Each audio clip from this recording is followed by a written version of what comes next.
In today's video, we're playing a private 5-10 game in downtown Dallas, and we are all in multiple times with the exact same hand. The action was unreal. Let's get right into it.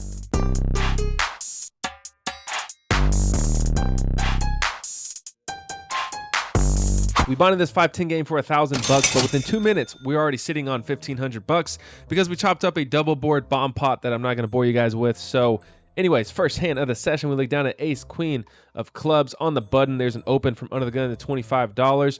The +2 puts in a 3-bet. He makes it $75. Folds over to me, ace queen of clubs.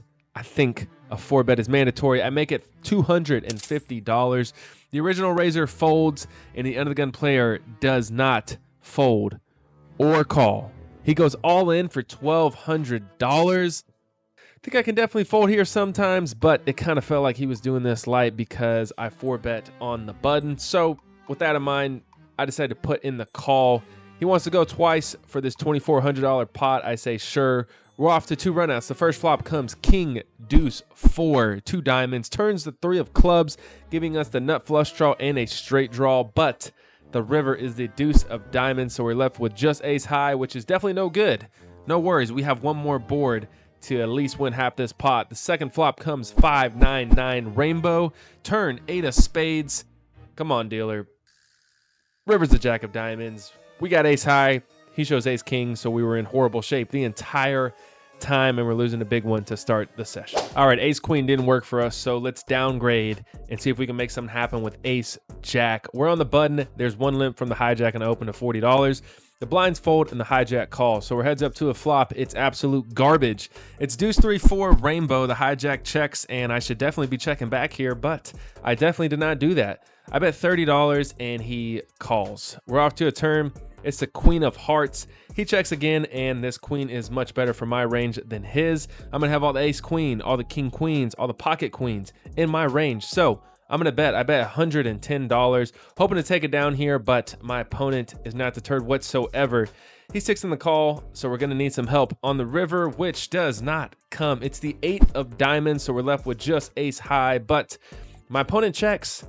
I don't really bluff much. I'm kind of a nit.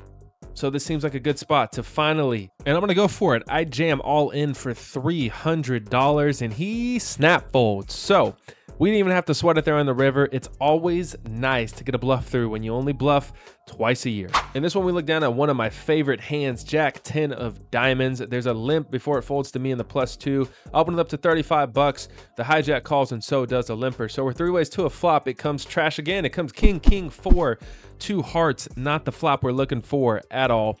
Under the gun checks. I check, and so does the hijack. So we're off to a turn. It is the 8 of diamonds. Under the gun checks again, and when no one shows any interest on the flop, I think we can steal it here on the turn. I bet $55, but this does not get the job done at all. They both call, so we're still 3 ways to a river. It comes the 9 of diamonds, so we river an open-ended straight flush. You love to see it. Under the gun checks, and we should probably be giving up here, but everyone at this table thinks I'm a complete nit, so let's represent a king. I bet $215. The hijack pretty quickly folds, and the undergun player is in the tank. But after thinking for about 20 seconds, he folds as well. We show our second bluff of the year, and we're taking down another pot. All right, in this next hand, we pick up a familiar hand, ace queen on the button. Once again, a little bit of deja vu. The $25 straddle is on, and there's one limp. Danny in the cutoff decides to finally play a hand and opens to $100. Now, we've lost a few small pots over the past hour or so, so we only have $435 in our stack. Now, I don't like the idea of just calling and inviting other players in the pot, so I put it all in for $435. It folds over to the limper, and he cold calls, which I was not expecting at all. And now Danny goes into the tank. He's kind enough to show us what he has, and he has ace queen as well. So we're rooting for a fold here, and thankfully Danny is a bigger nit than me, and he decides to fold his ace queen. The hijack shows pocket 6s, which means we're flipping, but no worries. The flop comes 9, queen 9, giving us top pair. Turns a 3, rivers a 3, and we're getting a little bit of redemption here with ace queen. All right, you know a hand we haven't seen in about 20 seconds? Ace queen. We pick it up the very next hand.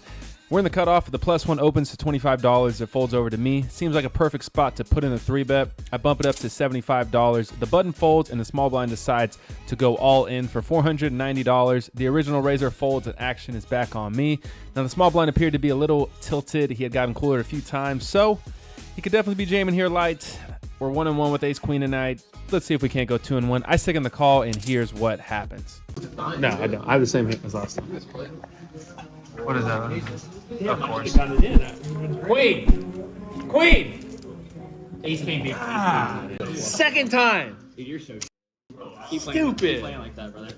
Alright, I'm about to give y'all some tips. You're giving way too much You action. get ace queen against ace king, fold. We tried running it up twice with the short stack. It did not work whatsoever, so we're adding on here for $1,000. We're about halfway through the session now, and we pick up king jack of spades. And the cutoff, the $25 straddle, is on. It folds over to me in the cutoff, and I open to $60. Only Reet in the big blind, who I'd absolutely dog in Fortnite, puts in the call, so we're heads up to a flop. Becomes deuce, 8, queen, 2 spades, giving us a flush draw and a backdoor straight draw and an over. And I think that's all I got. It's about as smart as I can sound. So Reet checks, and I put out a C-bet here for $65. Reet snap calls. No worries. We'll just make a flush here on the... Nope. Turns a deuce of hearts. Absolute brick. Reet checks again, and it feels like he's getting sticky here and doesn't feel like folding. So I'm going to check this one back, hoping to make a hand on the river, and we do not. The river is a 7 of hearts, and now Reet goes absolutely bonkers and bets $25. A raise just doesn't make sense for me here, and like I said, Reet seems like he's getting really sticky here. He doesn't like the fold. I don't like the bluff. It doesn't make sense to bluff here. I'm not going to do it. Instead, I'm just going to donate $25 to his stack and put in the call. It's not me in the sword, please, brother. You're bad. Oh. I just feel bad for you. All right, in this next one, we look down at 7-deuce of spades. Yes, the 7-deuce game is on for $15 a person. So if you win with 7-deuce, you get an additional $120. So let's try and get that 120 bucks. I opened it up from the +1 to $35. Brandon on my left snap calls, and so does the low jack. Everyone else folds, so we just need to get rid of 2 more players to get that extra $120, and we might end up getting more than just that, because the flop comes 8, 9, 6, 2 clubs, 1 spade, giving us an open ender with a backdoor flush draw, which means I'm about to start absolutely blasting here. I see bet for half pot, $60, and once again, Brandon snap calls. The low jack folds, so we just got to get Brandon up out of there, or we can just make a straight on the turn and start value betting. I'm fine with either, and the turn improves our hand significantly, but not how you might think. The turn is the ace of spades, so we pick up a flush draw to go along with our open ender, and this means we have way too many outs, and we all know when you have this many outs, you're going to brick everything on the river. So let's try and take this pot down right here, right now. I bet $300 over the sides of the pot, and for a third time, Brandon snap calls. This guy will not go away. Come on, dealer, give me a black card on the river. He does, but it's the 9 of clubs. It's a board pairing 9. That sucks. We brick it all. Doesn't seem like a good card to go crazy here on the river with. So I give it up and check. Brandon quickly checks it back and shows a 6 for 2 pair. Great call on the flop there, brother. Really nice call. I'm going to break you, brother. On the next hand. Okay, our stack is bleeding once again. We are in need of a double up, and we pick up queen jack offsuit in the hijack. There's a limp and a raise from Danny in the low jack to 50 bucks. I call, it folds back to the limper, and he calls as well. So we're 3 ways to a flop. It comes deuce, queen, 9, 2 clubs. So we flop top pair on a super wet board. The +2 checks, and now Danny C bets for $100. Could raise, definitely not gonna fold, but I think I like calling a little bit more. That's what I do. I call in the +2 folds. So we're heads up to a turn. The turn is the 3 of spades, putting 2 flush draws on board, and now Danny slows down and checks. When he checks here, I think he's got a hand like ace king or maybe jack 10. I don't think he's checking an overpair or a queen here on this turn, so I think we have the best hand, and I want to get some value.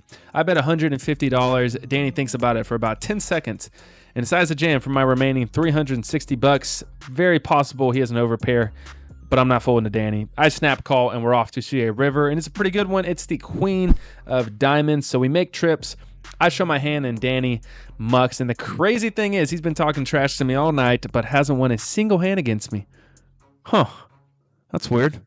You're trash, brother. If you guys can't tell, there is a theme to this vlog. Every single time I get ace queen, I go absolutely crazy for some reason, and it's no different here. I pick up ace queen and under the gun and open to 30. The +1 calls and now re in the low jack. 3 bets to 150. Falls over to the small blind and he cold calls. Action's on me now, and I really don't feel like losing my entire stack again with ace queen, but this is too perfect of a spot. Read to lose player and the small blind is essentially dead money. So I think a mandatory 4-bet is in order here. I make it $500. The +1 folds, Reet folds, which is great news because he's the one I was most concerned about. But now the small blind is in the tank. And honestly, I wouldn't mind flipping again. He probably has a middling to small pocket pair, and yeah, we've already got it all in with ace queen 3 times. Why not make it 4? But after thinking for a little bit, he does fold. So we're taking down $340 without having to see a flop.